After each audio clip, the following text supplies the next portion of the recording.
A dishonest and anti-Trump press will stop at nothing. We know this. প্রতিযোগিতায় বিপক্ষের হাতের দিকে নয়, তাকাতে হয় তার চোখের দিকে। প্রতিপক্ষ কি ভাবছে, কোন দিকে চালটি দিতে চলেছে তা বোঝা সম্ভব চোখ দেখলে। কিন্তু আজকের ইরান তো কোনো প্রতিযোগিতায় নেই, দেশটি আছে যুদ্ধে। যুক্তরাষ্ট্র আর ইসরায়েল মিলে দেশটির ওপর এক অন্যায় যুদ্ধ চাপিয়েছে। ইরানও লড়ছে দারুণ, চোখে চোখ না রেখে শত্রুর চোখই তুলে ফেলছে।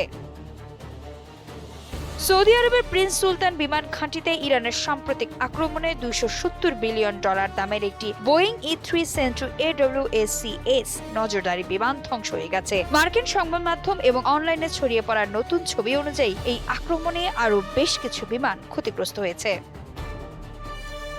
Air and space forces magazine জানিয়েছে, বিমানটি যে পরিমাণে ক্ষতিগ্রস্ত হয়েছে এতে তার মেরামত করা যাবে না সম্ভবত। ওপেন সোর্স গোয়েন্দা বিশ্লেষকরা বলছেন, বিমানটি পুরোপুরি ধ্বংস হয়েছে। আর মার্কিন প্রতিরক্ষা দপ্তর বরাবরের মতোই মুখে কুলু পেটেছে। মার্কিন প্রেসিডেন্টের মুখ অবশ্য সমানে চলছে। এক্সট্রিম মশার কয়েল প্ল্যান্ট ফাইবার দিয়ে তৈরি, ডেঙ্গু চিকুনগুনিয়া বাহি সহ যে কোনো মশার বিরুদ্ধে দেয় এক্সট্রিম সুরক্ষা। I'd prefer letting it in. Donald Trump বারবার দাবি করছেন, মাসব্যাপী রমজান যুদ্ধে এর মধ্যে হেরে গেছে ইরান। দেশটি নাকি চুক্তির জন্য অনুরোধ করছে, কিন্তু এর মধ্যে মার্কিন প্রতিরক্ষা দপ্তর কয়েক সপ্তাহব্যাপী স্থল অভিযানের পরিকল্পনা তৈরি করছে বলে জানা গেছে।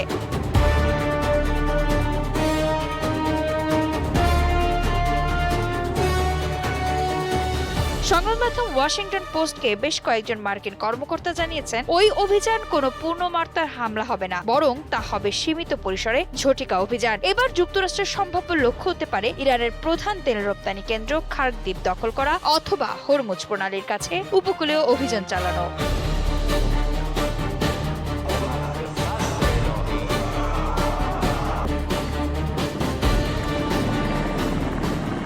ইরানের ইসলামিক বিপ্লবী রক্ষী বাহিনী হুমকি দিয়েছে, যুক্তরাষ্ট্র যদি 30 মার্চ তেহরানের সময় দুপুর 12টার মধ্যে আনুষ্ঠানিকভাবে ইসরায়েলের চালানো হামলার নিন্দা না জানায় এবং তাদের নিয়ন্ত্রণে না আনে, তবে তারা ওই অঞ্চলে মার্কিন ইসরায়েল সংশ্লিষ্ট 2টি শিক্ষা প্রতিষ্ঠানে আঘাত হানবে। ইরানের পররাষ্ট্র মন্ত্রণালয় এর আগে মার্কিন যুক্তরাষ্ট্র আর ইসরায়েলের বিরুদ্ধে দেশটির বৈজ্ঞানিক ভিত্তি এবং সাংস্কৃতিক ঐতিহ্য ইচ্ছাকৃতভাবে ধ্বংস করার অভিযোগ এনেছিল। সম্প্রতি তেহরানের university of science and technology এবং ইস্পাহান ইউনিভার্সিটি অব টেকনোলজিতে হামলার পর এই অভিযোগ করা হয়। ইয়েমেনের প্রতিরোধ যোদ্ধারা গত 28 মার্চ আনুষ্ঠানিকভাবে রমজান যুদ্ধে যোগ দিয়েছে। ইরান এবং লেবাননের প্রতিরোধ গোষ্ঠীর অভিযানের সঙ্গে সমন্বয় রেখে তারা ইসরায়েলের একাধিক সংবেদনশীল সামরিক লক্ষ্যবস্তুতে 2 দফা আক্রমণ চালিয়েছে। 29 মার্চ রাতেও ইরান থেকে ইসরায়েলে আরও ক্ষেপণাস্ত্র আক্রমণ চালানো হয়েছে। জেরুজালেম এবং পশ্চিম তীরের আকাশীয় ক্ষেপণাস্ত্রগুলোকে ধেয়ে আসতে দেখা গেছে। ইসরায়েলের সেনাবাহিনী এক বিবৃতিতে জানিয়েছে, তারা তেহরান জুড়ে ইরান সরকারের বিভিন্ন লক্ষ্যবস্তুতে হামলা চালাচ্ছে।